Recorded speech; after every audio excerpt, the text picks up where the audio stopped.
गोपाळजी, तुम्हाला काय वाटतं की नक्की काय झालं असेल माधुरी सोबत? मला काय वाटतं म्हणजे तिचा स्वभाव बघता का नाही, ती पक्या मामाचे पैसे घेऊन पळून गेली असावी. म्हणजे आधी विभाग घे, माधुरी जी बोलते का नाही ती खरं करून दाखवते. म्हणजे तिला आत्महत्या करावीशी वाटली, तिने तसा प्रयत्न बी केला. पक्या मामा तिला ओरडायचा, धाकात ठेवायचा, त्याच्यामुळे ती घाबरली असावी. किंवा येणारा नवरा कसा असेल ह्याला ती घाबरली असावी, म्हणून ती पैसे घेऊन पळून गेली असेल. पण हा, माधुरीकडचे पैसे संपले का नाही, माधुरी परत नक्की येईल बघा. असू शकतं असं. पण गोपाळजी, तुम्हाला सांगू, माझा दादा नेहमी मला एक गोष्ट सांगतो की हे जग दिसतं तेवढं चांगलं नाहीये. माधुरीला कोण समजावणार आहे हे? गोपाळजी, मुलींना ना आजकाल माणसं ओळखताच येत नाही. म्हणजे जी माणसं ऍक्च्युअली चांगली असतात त्यांच्यावर कोणी विश्वास ठेवत नाही, आणि जी चांगुलपणाचं नाटक करतात ना त्यांच्यावर मात्र जग विश्वास ठेवतं. खरंय बघा. पण गोपाळजी, तुमचं नाही आहे तसं. म्हणजे तुम्ही मनाने खरंच चांगले आहात हे मी खूप आधी ओळखलं होतं. आर्याजी, तुम्ही हुशार आहे, तुम्हाला कळतंय हो. पण माधुरीचं तसं नाही ना. असो, माधुरी जिथं कुठं असेल तिथं सुखरूप असावी.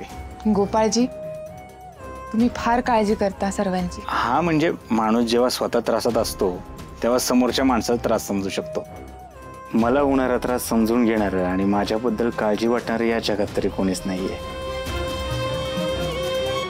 गोपाळजी, असं बोलू नका तुम्ही पुन्हा.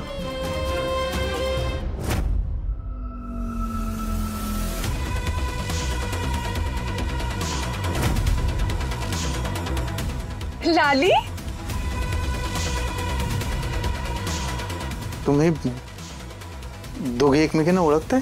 हो, अहो नुसती ओळखच नाही, आमच्यात चांगली मैत्री आहे. पण तुम्ही यांना कसे ओळखता? आता बायको नवऱ्याला नाही ओळखणार तर कोण ओळखणार? मी ह्यांची बायको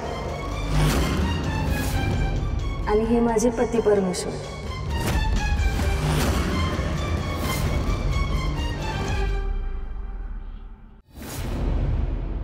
आय, त्या आप्पांच्या बायकोची भाची लग्नातून पळून गेलीये.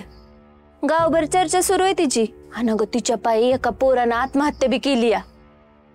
मग त्याचं काही तर संबंध आहे? त्याचं निमित्त काढून आप्पांनी जर आपलं पैसे नाही दिलं तर? असं कसं नाही देणार? आलं 100 वर्ष आयुष्य हाय म्हणायचं तुम्हासनी. बसा. एवढं कशाला? आहे तिचं आयुष्य नकोस झालंय. अहो असं कसं? तुमच्या बिगर कोण हाय आमासनी महत्वाचं? पैसा नाही का महत्वाचा? तुम्ही हाय तर पैसा हाय.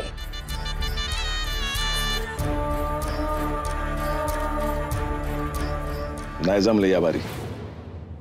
असं कसं नाही जमलं? मागच्या बारीला काय म्हणले होते? तुझं समजा पैसा देऊन तुला मोकळं करीन म्हणून. या बघा, एक लक्षात ठेवा, मला जर का फसवली ना तर. अगं बाई, नाही फसवून मी तुला. आधीच माझंच वाटोळ झालंय. पोलीस माझ्या मागावर आहेत. त्यांना असं वाटतंय की माधुरीचं बरं वाईट मीच काहीतरी केलंय म्हणून. आणि तो माधुरीचा बाप पाक्या, तो माझ्यावरून माझ्या लेकरला आरोप करतोय. आमच्याच घराचं वासं फिरलंय. कोणाची नजर लागली कोणाच ठाव. माणसं परी माणसं. पण आता गाई आमची दिवस रात्र घरात कोणतरी मेल्यागत ओरडायला लागली. तिचं काय आता इथं मध्ये आलंय? आता तिला रोज चारा टाकतोय, खाईना झाली. पेन टाकतोय, नाही खाती. पाणी देतोय, न पिना झाली. सारखी ओरडत असते. मला तर तिचं डोळं बी वेगळं वाटतं. असं वाटतं तिला काहीतरी सांगायचंय, पण आम्हालाच कळलं असं झालंय. कसंय, कधी कधी माणसासनी दिसत नाही, ते जनावरासनी दिसतंय. नाही म्हणजे काहीतरी काळं बेरं बघितलं असन, नाहीतर काहीतरी चांगलं बी बघितलं असन. म्हणजे जमिनीत गाडलेलं सोनं नाणं बी जनावरासनी दिसतात असं म्हणतात. खरं की काय?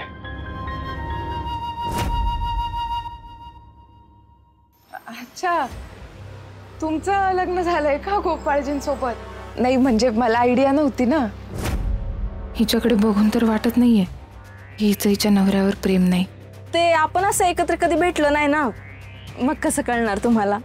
हो खरंय, फारच युनिक नातं आहे हो पण तुमचं. नाही म्हणजे आजच्या काळात अशी जोडपी असतील हे थोडं आश्चर्यकारक आहे माझ्यासाठी. मी आर्याला लालीच्या अफेअर बद्दल सांगितलं होतं. ते जर हिने हिच्या समोर सांगितलं तर वाट लागेल माझी. काहीतरी केलं पाहिजे. युनिक नातं म्हणजे? लालीजी तुम्ही इकडे कशा काय? अहो काय सांगू, आत्याने आपण खूप समजावलं, गावात एवढं वातावरण बिघडलंय तर घराबाहेर जाऊ नका. तरी पण आप्पा गेलेत, त्यामुळं आत्या काळजी करत बसल्यात. म्हटलं तुमच्या कानावर घालून ठेवावं, आणि भाजी पण आणायची होती. तुम्ही आप्पांना जरा बघून येता का? आप्पा बाहेर गेला अहो मला एक ब्लाऊज शिवायचा आहे, त्याची अर्जंट डिलिव्हरी आहे. मी शब्द दिला होता आजचा. ती झालं की जाऊन येतो की. बरं चालेल. आर्याताई, आता तुम्ही आमच्या दुकानावर आलाच आहेत, आमच्या घरी पण चला, तुम्हाला छान चहा करून पाजते. चला. नाही ताई, पुढच्या वेळी नक्की. अहो पुढची वेळ कधीच येत नाही, आत्ताच चला, मी काय तुमचं ऐकणार नाही. चला चला.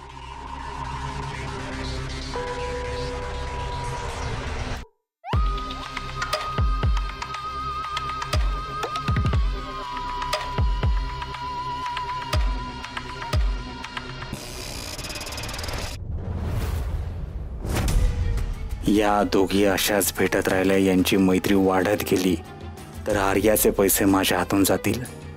मला काहीतरी केलं पाहिजे.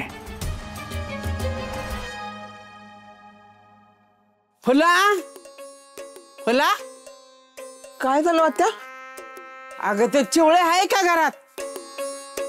त्याला सांग म्हणाव माझ्या कानातलं औषध संपलंय, तेवढं आण. सांगायला ते घरात आहेत का? सकाळपासून सांगते कुठे जाऊ नका जाऊ नका, तरी स्वतःच खरं करतात. कधी ऐकलंय का त्यांनी माझं? ते आत्ता ऐकत्याल. घरात आणलाय रे अडान म्हण माझी धार काढा, अशी गत आहे तुझी. अगं नवरा ताब्यात ठेवता येत नाही ना, ते विषय सोडून दे. कशाला किरकिर लावली अगं? आत्या, तुम्हाला तुमच्या लेकाची काळजी नाही, पण मला माझ्या नवऱ्याची काळजी आहे. या.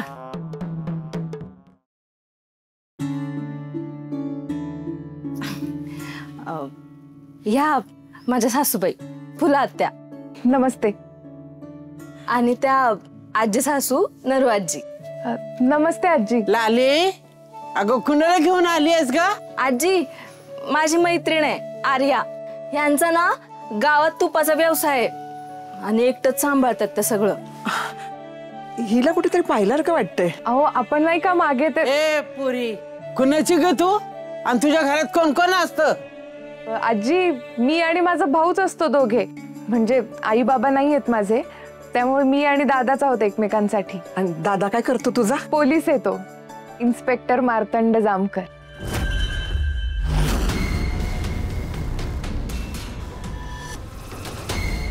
तू त्या जामकरची बहीण आहेस? हो